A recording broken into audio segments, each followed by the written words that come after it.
আসসালামু আলাইকুম প্রিয় দর্শক, সদ্য এবং পুনঃপ্রকাশিত দৈনিক আমার দেশ পত্রিকায় গত সোমবারে তাদের প্রধান শিরোনাম করা হয়েছিল সাবেক বিএনপি নেতা ইলিয়াস আলীকে গুম করার পরে তার লাশ যমুনা নদীতে ফেলা হয়েছিল এবং তারপরে মেজর জেনারেল জিয়াউল আহসান, যিনি মূলত র্যাবের কর্মকর্তা হিসেবে এই কিলিং মিশনের মূল দায়িত্বে ছিলেন, তিনি স্বস্তি প্রকাশ করেছিলেন। তিনি বলেছিলেন, অর্থাৎ ঘুরে এসে অফিসে এসে বলেছিলেন যে আজকে একটি বড় মিশন সাকসেস করে আসলাম।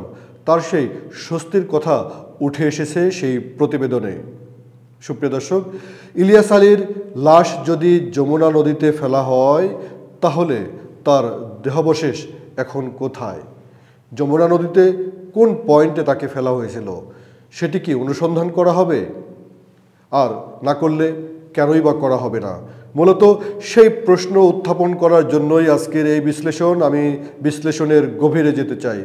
আপনারা যারা দৈনিক আমার দেশের ওই প্রতিবেদন অথবা ওই প্রতিবেদনের বরাত দিয়ে আরও যারা প্রতিবেদন করেছে, ভিডিও করেছে, সেগুলো দেখেছেন, আর যারা দেখেননি প্রত্যেকের উদ্দেশ্যেই বলছি, সেই প্রতিবেদনের মৌলিক তথ্য হচ্ছে যে তারা মূলত ট্রাইব্যুনালে এই মেজর জেনারেল জিয়াউল আহসান এবং অন্যান্য সেই কিলিং স্কোয়াড বা তাকে যখন গুম করা হয়েছিল, গুম করার সময় যারা গোয়েন্দাবৃত্তি করেছিল, তার লোকেশন বলে দিয়েছিল, তাদেরকে ট্রাইব্যুনালে হাজির করে, আন্তর্জাতিক অপরাধ ট্রাইব্যুনালে হাজির করে তাদের যে জবানবন্দি নেওয়া হয়েছে, সেই জবানবন্দির তথ্য উপাত্তকে সূত্র হিসেবে ব্যবহার করে আমার দেশ এই প্রতিবেদন করেছে।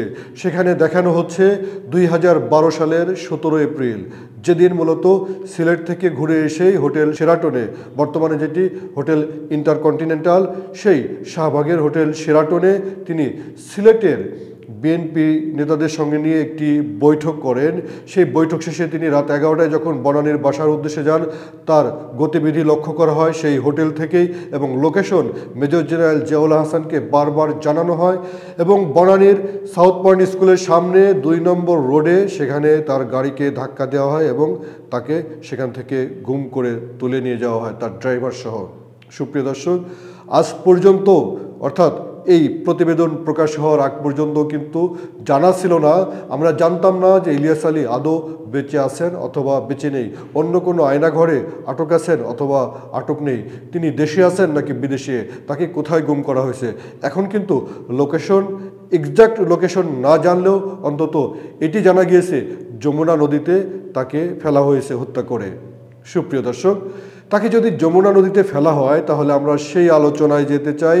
যমুনা নদী পদ্মা নদীর সঙ্গে মিলিত হয়েছে গোয়ালন্দ ঘাটের কাছাকাছি। আমরা দেখছি যে পাবনা থেকে বের হয়ে এসে পদ্মা নদী গোয়ালন্দ ঘাটের নিকট এবং এটি উত্তর দিক থেকে যমুনা নদী এসে মানিকগঞ্জ জেলার ওপারে একটি জায়গায় মিলিত হয়েছে। সেই জায়গাটি কিন্তু মানিকগঞ্জের যেই আরিচা ঘাট অথবা বর্তমানে পাটুরিয়া ঘাট, তা থেকে বরং অনেকটাই উজানে যেতে হয়। আমি ওই পথে অনেক যাতায়াত করেছি। উত্তরবঙ্গ থেকে ফেরিতে যে সময় ফেরি চলাচল করতো আরিচা নগরবাড়ি, ওই পথগুলো আমার অনেক মুখস্থ। তাহলে আমরা যে বিষয়টি আপনাদের সামনে উপস্থাপন করতে চাই, বনানী থেকে যদি গুম করে নিয়ে গিয়ে যদি লাশ যমুনায় ফেলা হয় তাহলে কোথায় ফেলা হয়েছে? ঢাকা থেকে খুব সহজ যোগাযোগ কোথায় ছিল? দুটি যোগাযোগ, একটি হচ্ছে আরিচায় যাওয়া আর আরেকটি হচ্ছে যে ওদিকে টাঙ্গাইল পাড়ি দিয়ে, অর্থাৎ যমুনা সেতুর যে পূর্ব পাড় রয়েছে সেখানে যাওয়া। এই দুটি পথের মধ্যে দুটি মোটামুটি প্রায় সমান দূরত্বের এবং এখন ঢাকা থেকে যমুনা সেতুর পূর্ব প্রান্তে যেতে যে পরিমাণ সহজে যাওয়া যায়, রাস্তাঘাট যতটা সহজ, সেই সময় 2012 সালে কিন্তু রাস্তাঘাট ততটা সহজ ছিল না। সেই সময় ভাঙাচোরা রাস্তা ছিল, রাস্তার কার্যক্রম চলতেছিল, 4 লেনে উত্তীর্ণ করার কাজ চলছিল।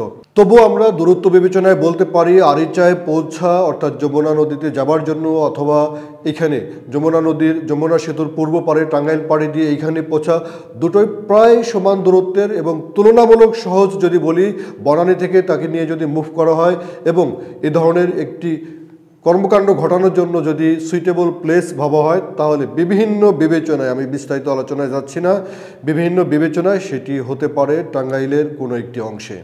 সুপ্রিয় দর্শক, অর্থাৎ যমুনা নদীতে যে ফেলা হয়েছে, এখন যদি প্রকৃত তথ্যটি, অর্থাৎ এই যারা মূলত এই কিলিং স্কোয়াডে ছিল তাদেরকে ট্রাইব্যুনালে মুখোমুখি করে, এমনকি তাদেরকে যদি রিমান্ডেও নেওয়ার প্রয়োজন হয়, রিমান্ডে নিয়ে তাদের কাছ থেকে যদি প্রকৃত কোন পয়েন্টে তাকে ফেলা হয়েছিল সেই পয়েন্টকে কেন্দ্র করে সেখান থেকে শুরু করে 10 বর্গ কিলোমিটার অথবা আরও বেশি এরিয়া জুড়ে যদি তদন্ত করা যায়, কারণ যমুনা এমন একটি নদী, এটি শুকনো মৌসুমে প্রায় অনেকটাই শুকিয়ে যায়। এখানে কিন্তু দুপাশ দিয়ে সামান্য দুটি চ্যানেল দিয়ে পানি চলাচল করে, মাঝে চর আর চর, যারা দেখেছেন তারা তো অবশ্যই জানেন।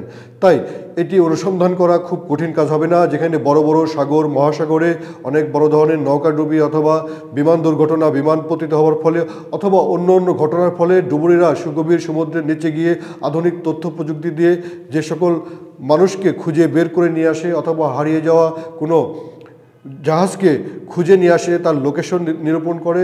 তাই একজন ইলিয়াস আলীর দেহাবশেষ যদি যমুনা নদীতে থেকেই থাকে কোথাও, তাহলে সেটি কিন্তু খুঁজে নিয়ে আসা সম্ভব। সেই সম্ভবপর কাজটি হবে রাষ্ট্রের সহযোগিতা এবং বিএনপি যেহেতু একটি বৃহৎ দল, তারাও যদি চেষ্টা করে এটি তাদের পক্ষে সম্ভব।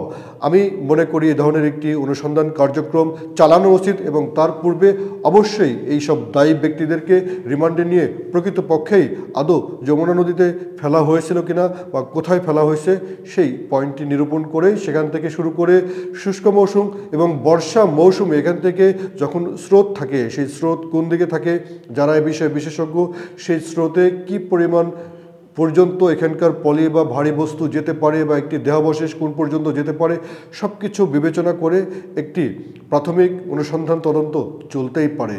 আলোচনার দীর্ঘ করব না, সবাই ভালো থাকুন। অনুষ্ঠানটি দেখার জন্য ধন্যবাদ।